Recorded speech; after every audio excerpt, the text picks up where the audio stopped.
असम हवेली में रहने वाले एक एक फर्द को चुन चुन के कत्ल कर दूंगा मैं, खुदा की कसम।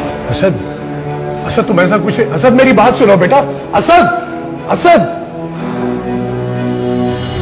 हाँ अस्सलाम वालेकुम, क्या हाल है?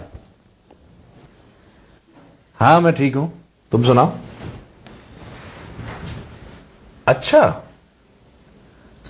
हाँ ये अच्छा हुआ, तुम एक काम करो, वकालतनामा लेके रख लो अपने पास और मैं कल तुमसे पिक कर लूंगा, ठीक है? अच्छा हाँ सुनो, ख्याल रखना। Okay bye.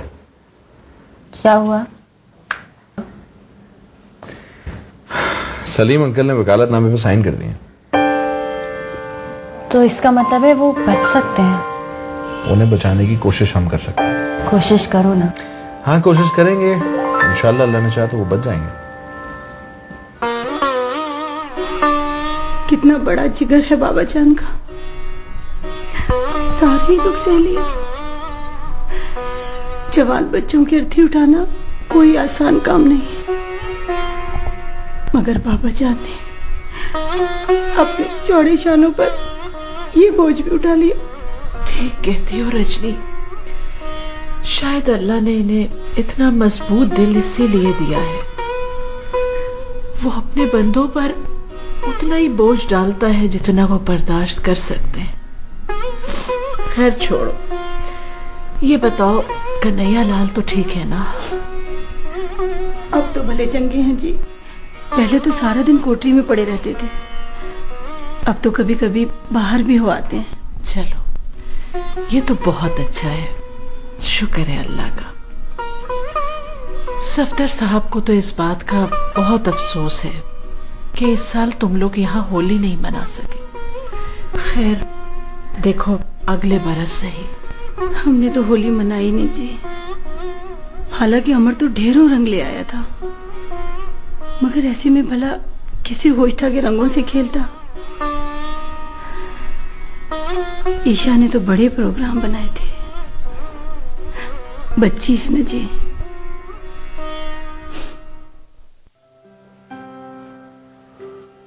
अलीना, इस कुर्सी की असल हकदार तुम ही हो। ऐसा मत कहें प्लीज, इस बिजनेस को एस्टैब्लिश करने में आप लोग का ही हाथ है, असल हकदार तो आप लोग ही हैं। मुझे तो बाबा जान ने जबरदस्ती भेज दिया। नहीं, अपने हक की कदर करना सीखो। मैं जानता हूँ तुम्हें अपने से ज्यादा दूसरों की फिक्र होती है, लेकिन कभी कभी इंसान को अपना मुफाद भी सोच लेना चाहिए।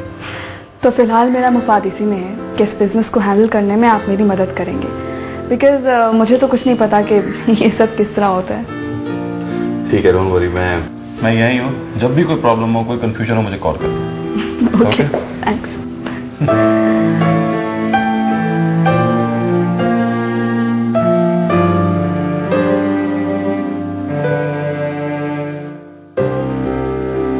ले बाबा आ गए।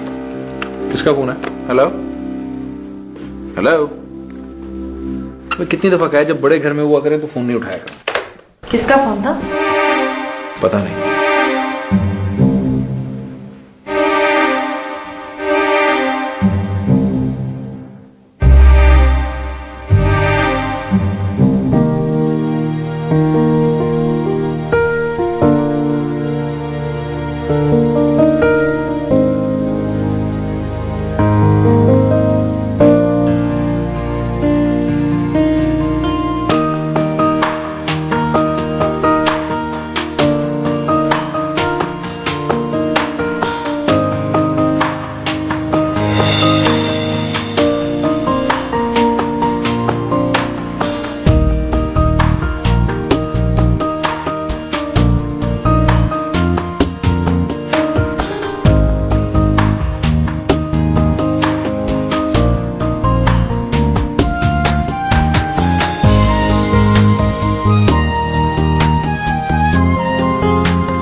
अरे ईशा, क्या हो गया है तुझे?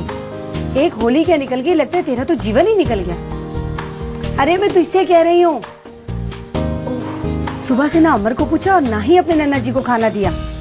क्या यूं ही बैठी हवा में तकती रहेगी? माँ जी मैं भूल गई थी। माँ जी हवेली से कब आई तुम?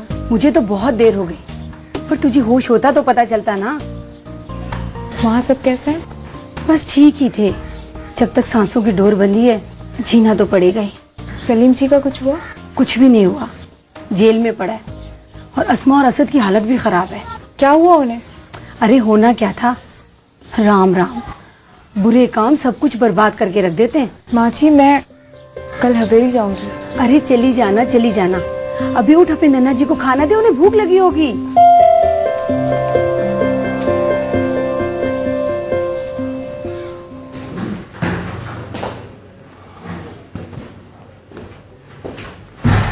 कुछ समझ में आया?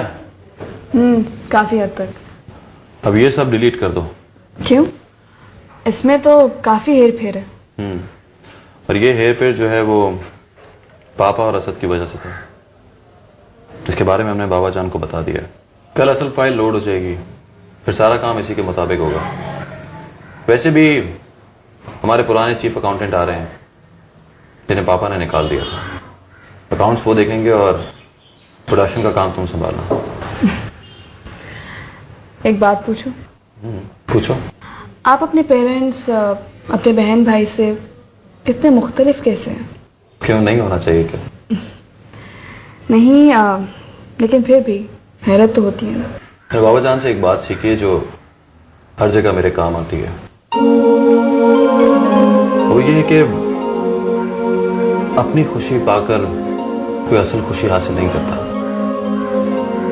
बल्कि किसी और को खुशी देकर असल खुशी हासिल होती है। और इसका तजुर्बा मुझे उस वक्त हुआ जब मैंने तुमसे शादी से इनकार कर दिया। आपने मेरी वजह से? सुनो, मेरे नजदीक मोहब्बत की महराज मोहब्बत को पा लेना नहीं बल्कि उस पर कुर्बान हो जाना है। मुझे नहीं मालूम था कि तुम शारिक से मोहब्बत करती थी। अगर मुझे मालूम होता तो मैं बाबा जान को पहले ही इनकार कर देता, और इस तरह ये बात सब घर वालों के सामने ना आती। खैर, मैं तुम्हारी खुशी में खुश हूं। लेकिन ये कैसे हो सकता है कि आपको दुख ना हुआ? खैर, दुख तो मुझे बहुत हुआ था, और शायद मैं इस दुख को सारी जिंदगी भुला नहीं सकूंगा।